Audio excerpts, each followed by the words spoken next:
The HOA sisters' screeching voices pierced the humid air like a pair of rabid seagulls fighting over scraps. "You think you're special, huh? Parking in our spot?" They bellowed, their matching neon visors practically glowing with self-righteous fury. It was a muggy Saturday morning in the cramped parking lot of Sunny Acres, a suburban community center where the petunias wilted under the weight of neighborhood gossip.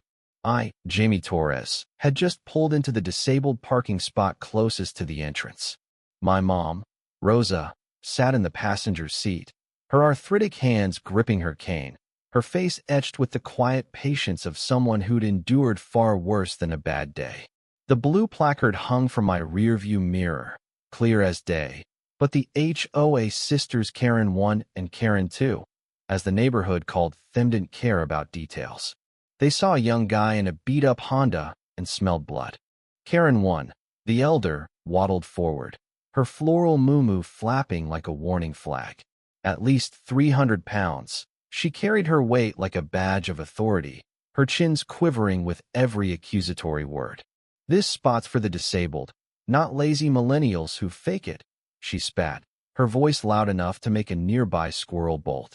Karen 2, only slightly less imposing, nodded vigorously, her arms crossed over a bedazzled t-shirt that screamed, "Live, laugh, love," in a font that could only be described as aggressive. I stepped out, keys jingling, trying to keep my cool. "Ma'am, we have a placard. My mom needs this spot." I gestured to the passenger side, where Mom was slowly unbuckling, her movements deliberate, pained. The sisters didn't even glance her way. Karen 1's eyes narrowed, her lip curling like she'd smelled something foul. "Oh, please. You kids always have an excuse. I bet you stole that placard from your grandma." The crowd, 3 locals, including old Mr. Jenkins with his walker, had started to gather, drawn by the sisters' volume. Mr. Jenkins shook his head, muttering something about those HOA women again. The sisters were infamous in Sunny Acres for their reign of terror. They'd once reported a kid's lemonade stand for unpermitted commerce and demanded the community pull close because someone's dog barked too loudly nearby. They thrived on control, and today, I was their target. Karen 2 stepped closer, her flip-flops slapping the asphalt. "We're on the HOA board, you know. We can have your car towed faster than you can say entitlement. This is our community, and we don't tolerate cheaters." Her finger jabbed the air, inches from my face.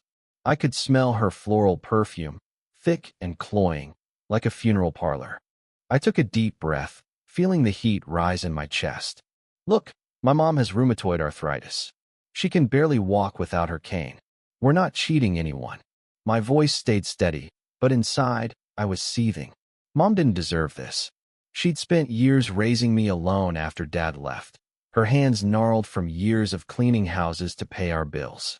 This parking spot wasn't just convenience, it was her dignity. Karen 1 laughed, a sharp, barking sound. "Arthritis? Sure, and I'm the Queen of England. Get out of that spot, or we're calling the cops." She pulled out her phone, waving it like a weapon. Karen 2 smirked, egging her on. "Yeah, let's see how tough you are when they impound your junker." The crowd shifted uncomfortably. A young woman, maybe a mom from the community center's yoga class, whispered to her friend, "They're always like this. It's disgusting." But no one stepped in. The HOA sisters' reputation was a force field. People feared their wrath, their endless complaints, their ability to make life miserable with a single HOA violation notice. I opened the passenger door, helping Mom out. Her cane tapped the ground, each step a small battle against pain. She looked at the sisters, her brown eyes calm but tired. "Ladies, please," she said softly. "We're not here to cause trouble." The sisters froze for a split second, their eyes flicking to the cane. But Karen 1 recovered quickly, her voice dripping with sarcasm. "Oh, how convenient. A prop. You think we're stupid? We've seen every trick in the book." Karen 2 chimed in. "Yeah, we're not falling for your sob story."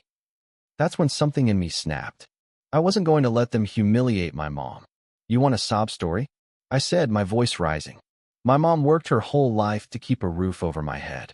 She can't walk more than 10 steps without pain, and you're standing here, screaming about a parking spot you don't even need. Where's your placard? The crowd murmured. Mr. Jenkins nodded, his walker creaking as he leaned forward. The sisters' faces reddened, but they doubled down. Karen 1 thrust her phone toward me, recording now. You're threatening us. This is assault. We'll have you banned from this lot. Assault. I laughed, bitter and loud. You're the ones harassing a disabled woman. You want to talk about rules? Let's talk about how you've been bullying this neighborhood for years. I heard about the Johnsons' mailbox you got it torn down because it was 1 inch too tall. Real classy. The yoga mom piped up, her voice shaky but firm. He's right. You've been terrorizing everyone. My kid's scared to ride his bike because you yelled at him for loitering on the sidewalk. Karen 1 whirled on her, but before she could speak, a new voice cut through the tension. Enough. It was Mrs. Patel, the community center's manager, striding out with a clipboard and a no-nonsense glare. She was a tiny woman, barely 5 feet, but her presence stopped the sisters cold. I've been watching this nonsense from my office. You two have no authority to police this lot. That placard is valid. Leave these people alone. Karen 2 sputtered. But we're HOA, we have rights. Mrs. Patel didn't blink. Your rights don't include harassing disabled people. I've already called the police to report your behavior. And I've got your little video, Karen 1. It's going viral on the neighborhood app as we speak. The crowd gasped. The sisters' faces went from red to ashen. Karen 1's phone slipped slightly in her hand, her bravado crumbling. You can't do that, she stammered. Oh, I can, Mrs. Patel said, her voice like steel. And I will. You've been warned before. This is the last straw. As if on cue, a police cruiser pulled into the lot, its lights flashing silently. The officer stepped out, a tall woman with a calm but firm demeanor. Ladies, we got a call about a disturbance. Care to explain? The sisters tried to spin their story, their voices overlapping in a frantic mess of excuses. But the crowd was done staying silent. Mr. Jenkins spoke up, his voice trembling with age but clear. They've been yelling at this young man and his mother, who's clearly disabled. They do this to everyone. It's time someone stopped them.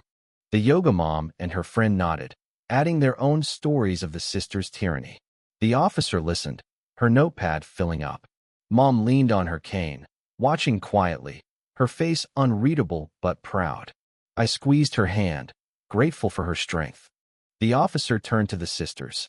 You're causing a public disturbance and harassing a disabled person. I'm issuing you a warning. Next time, it's a citation. And I suggest you apologize. Karen 1 opened her mouth, but Karen 2 elbowed her, hissing, just do it. They mumbled a half-hearted sorry, their eyes downcast, their egos deflated. The crowd dispersed, some whispering, others openly grinning at the sisters' downfall. As the officer escorted them to their car parked, I noticed, in a non-disabled spot despite their complaints, Mrs. Patel approached us. I'm so sorry you went through that, Rosa, she said. This lot's for people like you, not power trips. Mom smiled, her voice soft but firm. Thank you. I just want to live my life, you know. Mrs. Patel nodded. You will. And those two? They're on thin ice with the HOA now. The neighborhood's had enough. As we walked into the community center, Mom's cane tapping a steady rhythm, I felt a weight lift. The HOA sisters had built their little empire on fear, but today, they'd crumbled. Karma didn't need to shout, it just needed a cane, a crowd, and a moment of truth. The end.